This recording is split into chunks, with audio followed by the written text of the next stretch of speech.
Hey everyone, Gone here from the Dobbers, and welcome to Shim-Line Saturdays. So we are jumping into the final week of round two, and we have two hefty competitors. We have Overhead Toss versus Wolf Assassin.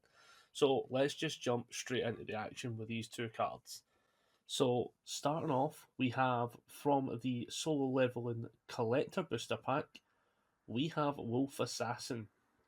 Now, I actually quite like the shim on this because it's very close to being centered, which again is one of my priority things that I want to be the case. As such, this doesn't have to be your vote specifically, but this is how I'm voting on things this week. I just want things being bang in the center when it comes to the shims. This one's quite close. It's not bang on the center, but it is quite close. Here's the flaw though, right? Not just only is it a shim, but I actually think this interrupts the art quite aggressively. As much as I'd love it to be right down the centre as well, I think sometimes that also is a negative in this case, which is the fact that it just cuts right off his ear. It just it's a weird one. I think because it is off centre by just a little bit, it just looks out of place like completely. It cuts through the art being a bit more full art style because of the collectorness of the booster pack ones.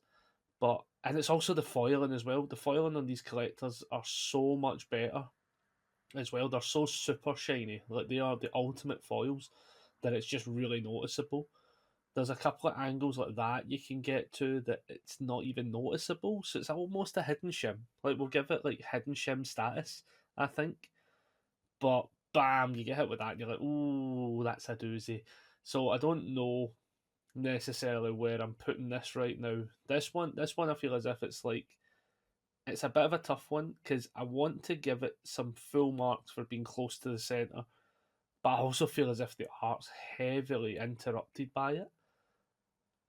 Do you know what? I think we're just going to go with a flat three for this one. I'm going to go three shims out of five for this one. I think it's just the art isn't completely ruined because of it, so I think we're going to give it some props there.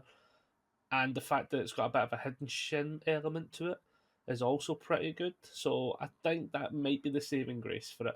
Like, yeah, let's go with that. I think that's probably a fair assumption on this kind of card. So let's see who it's going up against, which is Overhead Toss, which is a Star Trek Lower Decks collector one as well. So let's see if we can get a nice angle on this one. Now, this one I think has the shim. Oh, I mean, it's like fractions away from being perfectly down the middle. So it's going to get full marks for pretty much being there, like maybe like a 4.5 right now. Does any of the art get interrupted? Sadly, yes. I think this one definitely. This one also, see if you look at it from this angle, it looks as if it's got like a plus side.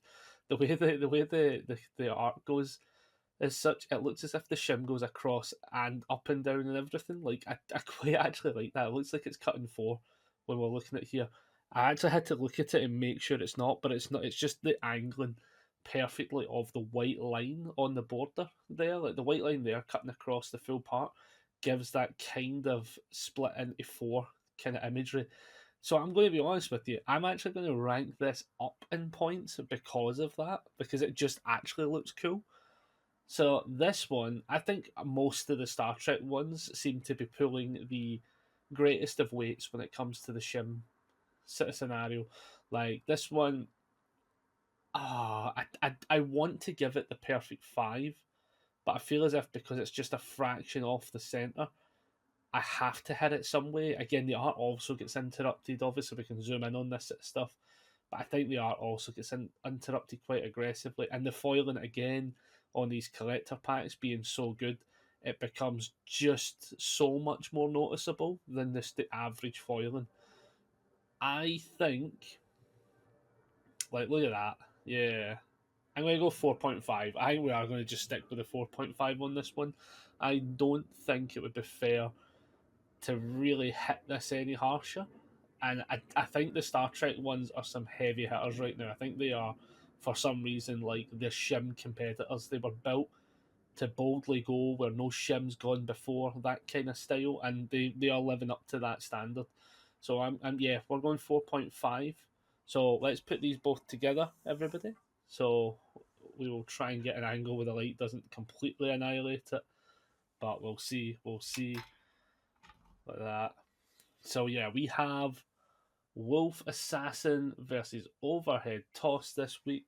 So again, in the comments below, in the comments on the Facebook posts, on the TikToks, on the YouTube Shorts, on the Daubers Discord, like anywhere this gets posted, you are more like throw a comment in. Which one do you prefer? Which one should go to the next round? And ultimately, that's the one we're going to see, because next week we're going into round 3, where we're really getting to the finals now. We're in round 3. There's only going to be like 8 left. I mean, there's only about 4 or 5 weeks left of Shim-Lines before one of these cards is getting graded, and I actually don't know which one it is yet, because some of the options that people have put through have been surprising. So yeah, I'll see you all next week for round 3 of Shim-Line Saturdays. Catch you later on, everyone.